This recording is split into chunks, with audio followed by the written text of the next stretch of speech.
fala sobre as atrizes da Boca, Marcela Lorde, a Vanessa Gerbelli, que também escreveu a Orelha.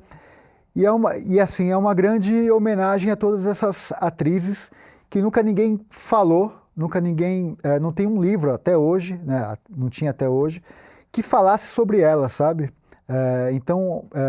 E o editor falou isso, uma coisa muito legal, que eu não tinha pensado nisso, que agora alguém se for falar sobre cinema, sobre mulher, sobre feminismo, sobre qualquer coisa, vai ter que obrigatoriamente consultar esse livro, porque essas mulheres foram um marco no audiovisual, na cultura, em tudo, né? E não tinha, até hoje não teve ninguém que olhasse com respeito e com carinho para elas, assim, como esse livro tá olhando. Eu acho que o pessoal da Globoplay logo vai começar a correr atrás. A Globoplay, ela é capaz, assim, uma vez eu fiz uma série, escrevi uma série sobre o Castor de Andrade, eles roubaram a minha ideia, é capaz de roubar também essa ideia aí. Mas aí não, aí tem que te convidar e você tem que eles não convidam. Por que não? Cara, não sei. Assim, essa do Castor de Andrade, por exemplo, eu escrevi um projeto sobre o Castor, fiz uma reunião lá na Globoplay, adoraram tudo. Acho que menos de um ano depois eles fizeram a série. Vale o que está escrito. É isso? Não. Mas assim, tudo que eu escrevi e tal, mas não me contrataram, não fizeram nada. Então, assim, Globoplay é um caso sério. Bem sério. Eu já vi algumas entrevistas assim, suas, algumas falas. Você é um cara daquilo que você fala, que você acredita, de coragem, né? Eu não sei se é de coragem, cara, assim, mas eu falo, por exemplo, isso da Globo. Se você falar isso, você vai se queimar com a Globoplay, por exemplo. Pô, mas eles me deram uma rasteira gigantesca nesse caso do Castor de Andrade, né? Você entendeu como uma rasteira? Lógico, né? Eu faço lá a reunião, apresento o projeto, eles adoram o projeto e menos de um ano depois eles fazem uma série praticamente como eu idealizei, como eu formatei tudo, não é? Se fosse uma coincidência de eu não ter sido chamado, de o projeto não ter ido lá, tal, daí eu posso falar, tá, coincidência, mas do jeito que foi uma rasteira. Como ela tá também sabotando o meu documentário dos Trapalhões. Que nós vamos... Calma que nós vamos chegar. Sabia que faz muito tempo que eu estava querendo te trazer, porque você me instiga. Quando eu comecei tipo, como contador de histórias, primeira sempre coisa que eu vejo, sempre a seriedade de quem está por trás daquilo que se escreve, daquilo que se fala. Sempre. Qual que é a verdade que tem?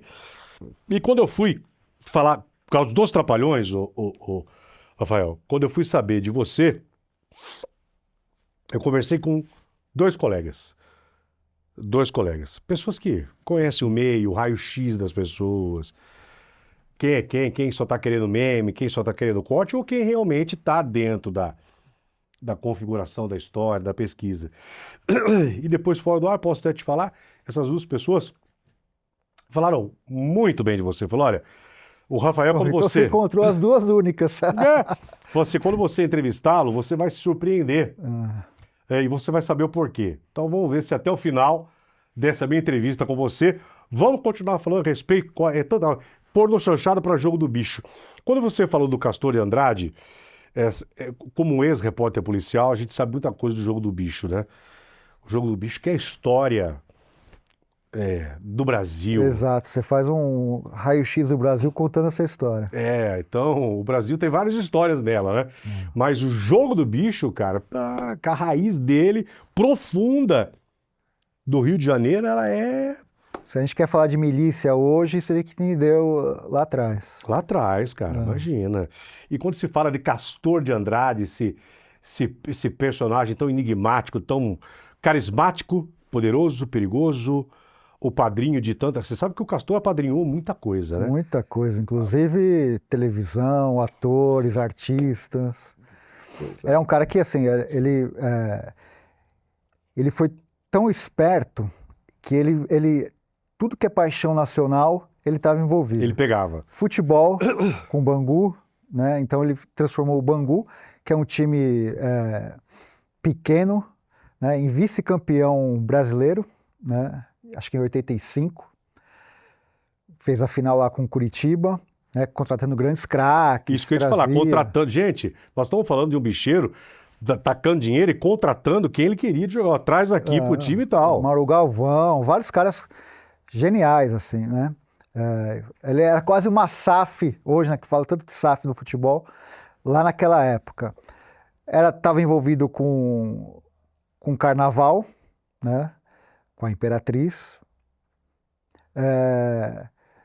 Com essa mise-en-scène artística, né? Então ele gostava desse meio dos artistas, tal. Então todo mundo pedia dinheiro para ele, estava ali no radar dele ali, né?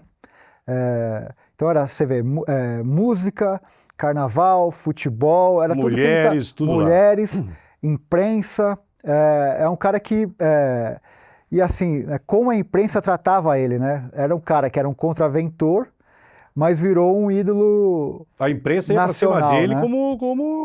Como um rei, Tanto é que, se eu não me engano, a revista Isto É, quando lançou os 100 maiores brasileiros do século passado, ele estava entre os 100 maiores, sabe?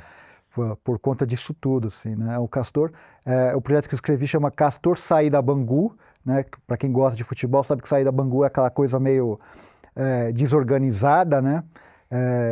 E a ideia era contar todas essas nuances dele, assim, como um homem, né, que ditou a vida principalmente do Rio de Janeiro, né?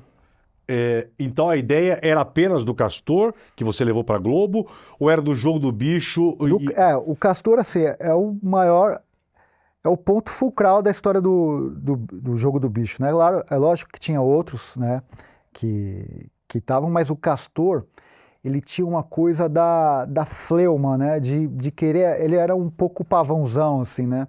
Ele gostava dos holofotes, ele gostava Então, ele se tornou a figura mais notória ali daquela fauna e daquela flora que existia na época, que ainda existe, né? Mas não como era naquela época dos anos 70, 80, até 90, assim. Mas eu acho que você pode pegar um grande colega cineasta, alguns investidores e contar com esse teu documentário e fazer aí uma... Mas não é fácil, cara. Não é fácil, eu sei disso. Vou te falar dos Trapalhões, eu tô penando. Né? Tô 8 anos aí tentando, por isso que aqui eu trouxe até camiseta. Caraca, Trapalhada Sem Fim, o documentário mais perseguido e sabotado do cinema nacional. E essa Lei Rouanet não poderia te ajudar?